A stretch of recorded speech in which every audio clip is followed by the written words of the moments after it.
ইফতারের খেজুর না থাকলে ইফতারির টেবিলে যেমন পূর্ণতা আসে না, তেমনি ইসলামেও রয়েছে খেজুরের বিশেষ মর্যাদা।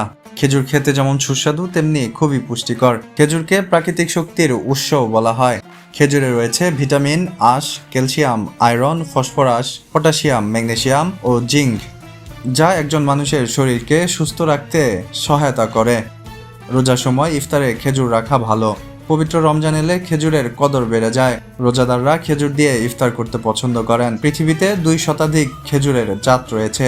মরু অঞ্চলেই খেজুরের উৎপাদন বেশি হয়ে থাকে। সৌদি আরবের প্রতিনিধিত্বকারী ফল খেজুর। আরবরা প্রধানত খেজুর ও আরবি কফি দিয়ে আপ্যায়ন করে থাকেন। রমজানে ইফতারের প্রধান উপকরণ খেজুর। খেজুরে রয়েছে ভিন্ন ভিন্ন স্বাদ, আকৃতি ও রং। এর মিষ্টতায়ও রয়েছে বিভিন্ন বৈচিত্র্য। খেজুরকে আরবরা এতটা গুরুত্ব দেয় তার কারণ হচ্ছে তারা বিশ্বাস করে খেজুর দিয়েই মহানবী হযরত মুহাম্মদ সাল্লাল্লাহু আলাইহি ওয়াসাল্লাম ইফতার করতেন। এর ফলে রমজান মাসে খেজুর খাওয়া মুসলমানদের একটি বিশেষ ঐতিহ্য। মহানবী সাল্লাল্লাহু আলাইহি ওয়াসাল্লামের সুন্নত হিসেবে বিশ্বব্যাপী রোজাদাররা এটি পালন করে থাকেন। মাহাদি হাসান, মুসলিম টাইমস।